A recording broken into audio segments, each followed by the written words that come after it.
Hey guys, it's Corey from CoreyBakerFilmmaker.com. Thank you so much for watching. I just saw Jay and Silent Bob Reboot, written and directed by Kevin Smith. So this is the first time since starting these reviews where I've done a Kevin Smith movie as one of the entries. So I feel like I should just say up front that I've been a long time huge fan of Kevin Smith. Now, I never thought that Kevin Smith broke through in a way where he created a really serious work that should be thought of the same as other movies that I've done on this list, things that have won Oscars and stuff like that. He's just not that kind of guy. But I remember when I was young, because I'm just born in '84. I just have been the perfect age for Kevin Smith this whole time. When I first saw Clerks and saw how different it was from everything else that I had been seeing, I remember I saw a VHS in a basement. It was perfect. It was just ideal situations for watching Clerks. I sort of had that same feeling that I did the first time that I heard Smells Like Teen Spirit by Nirvana, where it was just what the fuck is this and how do I get more? And he's never been a good technical filmmaker. And this movie is not a good technical film at all. And he's always sort of played to the more sophomoric side of the humor scale. And I feel like as the years have gone on, especially as sort of weed has become a bigger part of the shtick and more in line with he's selling weed now and stuff like that, it just feels very, it feels like he hasn't really grown with his material as much, something that I kind of hoped that he would. But, when he almost died a year ago or so at this point, I really, it really upset me. Mostly because I feel like he's a really good writer, and he, even when his characters are saying, cock smokers and shit like that, it's not, it's still surprisingly well written. I almost felt like I was going to lose out on the part of Kevin's career where it was going to get a little bit better and a little bit more serious. And I'm really not trying to dig on him, because I truly do love Kev as just sort of a person in my life, a director who has done things that I've really enjoyed despite their lack of Rob of Everyman Movie Reviews and Know the Anthem, and Roberto like to talk about the pretentious movie reviews that I'm doing. And I get why examining films sort of deeply as a frame by frame thing can seem sort of pretentious from time to time, but I get it. I love Kevin Smith movies. I don't know what it is, but I'm allowed to like both artsy fartsy films and Kevin Smith at the same time. I just wish that there was a little bit more of a direction from, sort of where he is now to where he could potentially be. Because after the movie, I said to Rob, I was like, if I would have told you in 2008 that one of these two would win an Oscar, would you bet it would be Kevin Smith, or would you bet it would be Peter Farrelly? And no, no disrespect to either, but I think almost everyone would have picked Kevin Smith. I think that you see things like Dogma, you see things like Chasing Amy, even Jersey Girl, for as horribly, as much as that didn't work, there was still moments in it where you're watching it and saying it could have worked. It could. I mean, it's dumb and didn't make sense the way that it should, but there's some way it could have worked. It's just so tough. He really does have a talent for it, and I don't know if we'll ever see the full realization of it, but I mean, I'm fine. Honestly, it's his life, and he knows more than anybody else how fleeting it can be. And if this is what he wants to do, and if this is how he is happy, I want him to be happy. I just do feel like that there's a real talent underneath it all that, if he got hired to just start writing dramas, I think he'd do a really great job. And I know that's not part of his like brand and empire and stuff like that, but it's still something I secretly wish for. Onto this movie in particular, it's very meta, very breaking the fourth wall. Obviously this is sort of a style. If you've watched the View Askew universe, you know very well. And this one is way more upfront about it. Like, Kevin makes an appearance in this movie as himself, as the director of the new Blunt Man and Chronic movie. And, there's a whole bit where, you have Silent Bob, who's Kevin Smith, watching Kevin Smith on stage. And, obviously, Silent Bob has sort of this Marceau Marceau kind of thing where he's just silent the whole time. And Kevin, in real life, is, like, hey, what's going on? Like, we're going to do some really cool, like, it's very lively. It's very aggressive. It's very out there. And it's very different from the character he's best known for playing. Jay Mewes in this one is Jay as he's always been. He's still funny and endearing in that kind of shithead friend kind of way, which is his wheelhouse. And you know what? There's no great acting to speak of here. There's nothing that, like somebody would write, like, oh, don't be surprised if somebody gets an Academy Award. No, there's none of it. There's nothing close, but there's a great cast with great people who Kevin has worked with for years, from Affleck and Diedrich Bader and Jason Biggs and Beek and like there's even a cameo from all the people from the original Clerks in black and white, which was kind of funny. Rosario Dawson comes back.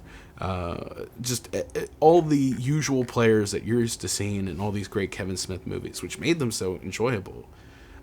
Is these incredible casts that he was able to put together for, quote unquote stupid movies. Great to see Joey Lauren Adams too. Like, I haven't seen her in a while. It was just it was fun. It was nostalgic. It was fun. It's not a good, like, we're going to go, when we get to the leaderboard, we're going to just go through the first part fast and go to the Fast and the Furious leaderboard, because this is not a movie for discerning tastes. But it's fun. I mean, I don't know what to tell you. It's fun. The only moment, I will say this, the only moment of acting that really I felt like elevated the movie at all was surprisingly from Kevin Smith's daughter, Harley Quinn, who is not a bad actress. She is definitely rough around the edges a little bit, and she's not a heartthrob, but she has a very unique look, and she does have a very special something about her. Like, you watch her, she's got it in some way.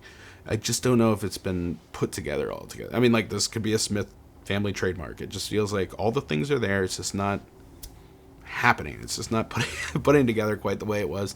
But there's one really nice moment where she talks about what it's like not to have a dad, and it's like one of the only real, like, super, like, cinematic-y kind of feeling moments in the thing, and it's a little monologue by her, and it's good. It tugs on the heartstrings a bit. It's just not to the level that I feel like he's capable of, and that's always the knife in it. It's a killer. So let me put it this way in terms of this specific movie for people who don't or are thinking about watching it. So if you've never seen any of the View Askew universe movies, then you will probably not understand what the hell is going on. This is very much built for the people who have seen these movies before, and the more familiar you are with them, the better of a time you're going to have, because you're going to get more of the inside jokes. If you have a casual understanding of who Jay and Silent Bob are and you enjoy it, then you'll probably have fun either way. You might not get every little bit that is being put in there for like the true diehard fans, but it's all.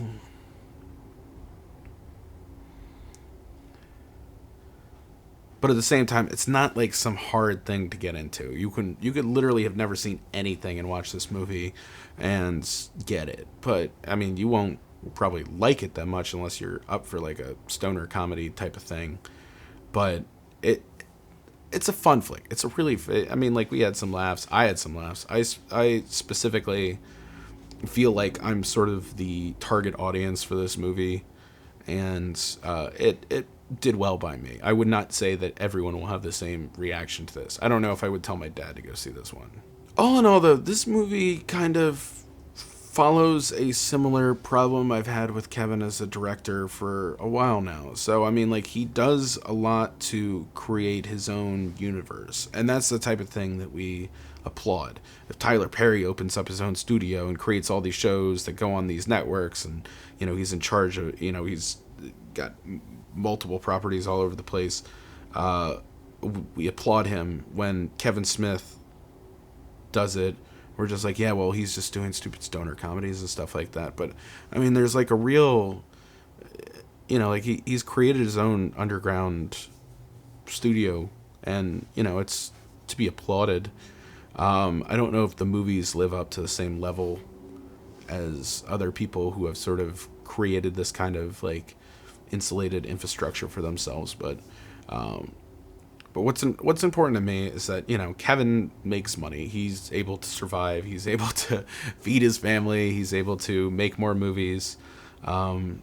If he was in just like the studio system and he didn't sort of partition himself off and his fans away from the rest of the industry, in terms of like, he wasn't going to make the Jay and Silent Bob reboot for Universal or Disney or something like that. It's just not in their wheelhouse. So he realized that his audience was going to be separate from what the regular studio fare was, and he's been able to monetize off that audience, and he monetizes us in the movie itself. There's a part where they walk into the gift shop and see all the different Jay and Silent Bob and Blunt Man and Chronic merch that you can buy, and, you know, it's all part of, you know, and I know for a fact that Kevin Smith sells weed, so, I mean, like, I wouldn't be surprised if I went to the store and found the Snoogans, the legendary strain, the last of Jay's legacy, which he passes on to Harley Quinn in the movie.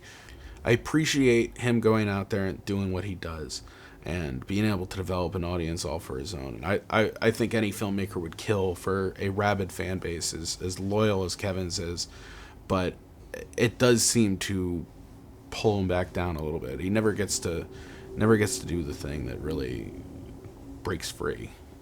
I hope now that this movie is out, and it feels like all the loose ends in the Mewes universe are kind of like tied together now, even though there's jokes about like a Chasing Amy Netflix series, and I haven't heard anything about that, but who knows. I mean, could be interesting. I'd check it out for sure, but I mean, like, it just seems like it feels like there's been a nice bookend on the early part of Kev's career. So, I mean, like, I feel like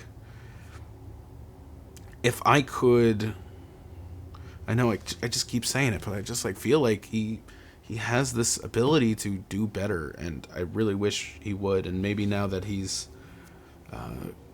gotten this out, I know a lot of it had to do with his reaction to the heart attack, and, you know, maybe he feels like he's said the thing that he needs to say to like tie this whole thing together, and maybe he'll try different things. I mean, if you would have told me that Kevin Smith was going to make a new movie and it was going to just have Rosario Dawson and Chris Hemsworth in it, who are two people who are in this movie, then I would say those are two incredibly talented actors, and Kevin Smith's a really good writer, and I'm interested. I'll see it. He doesn't use them up to the best of their ability in this. Now both of them are sort of like cameo, just little bits, but I mean, like, it's still, like, every single time you turn to a new character, it's some person you've seen before. So it's hard not to say that he can't get a cast to carry something overall. But this one is kind of lacking. And real quick, just about the like the technical side of it. He hasn't really grown that much as a director in that regard, and it's not that it's. I wasn't expecting to go into the Jay and Silent Bob reboot and get a Roger Deakins shot, incredible, amazing thing. There's a way of doing comedy where it doesn't have to be, this artistic license, but it can be really well shot and good at the same time. There were too many moments in this movie where the finished product was unacceptable. There's like a couple scenes that are shot in cars, like in the back of a van or a back of a car, where it is so dark you can't see what's going on. It's like that Game of Thrones episode all over again. And no, it's not my TV settings, because I know for a fact they're right. It's almost unreasonable that there hasn't been how you can know so many actors and be able to put them in little bit roles and have them knock it out of the park with their little jokes, but not be able to find a gaffer who knows how to properly light the scene, or just that they're running on such a shoestring that they can't even take time to properly set things. I don't know what happened, but there were way too many moments in this movie where it looked like they weren't even trying, and that's just the bare minimum of effort I require for even a dumb movie, Snooshy Boochies, it's leaderboard time. I really don't want to spend any time with this because this leaderboard is completely irrelevant. So, for the sake of argument, I will give Jay and Silent Bob Reboot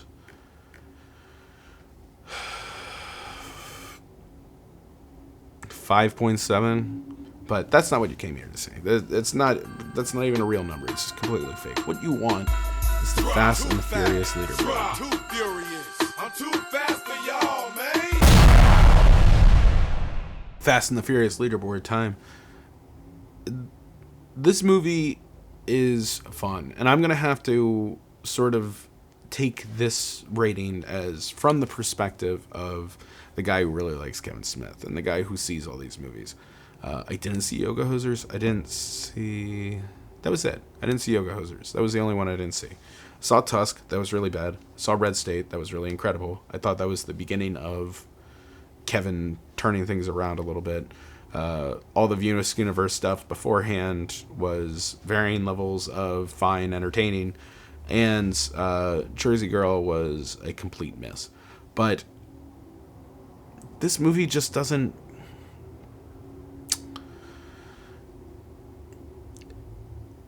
It's a fun, stupid stoner comedy, and those can be great if you're inclined to like that sort of thing. If you're not, no rating is good enough for you. You're not going to enjoy this film. I don't think you're going to like it. But if you're more in line with me, if you're Kevin Smith diehard, you've watched all the films, I would give this flick 7.6. It's fun. It's fine. I'm glad to see all these people again, even though it's been 20 years and it's kind of disorienting to see how much older people have gotten. But it's nice. It just feels like good closure for the long-term fans. And again, I feel like I'll say this for as long as Kevin Smith doesn't make something serious. I just really want Kevin Smith to make something serious. Anyway, that's it for me. If you want more, you can go to my website, CoreyBakerFilmmaker.com, Facebook.com/CoreyBakerFilm, and at LegendsCB5 on Twitter, Instagram, Snapchat. Don't have anything else in the queue right now, but if you want me to see something, please send it along. I would happily go check out anything that's available on streaming right now, because obviously we can't go to the movies. So just let me know, and I'll make up another review and send it right out to you. Well, if you don't mind, I have to go smoke some legendary strain of something and then just sort of goof off for the rest of the day.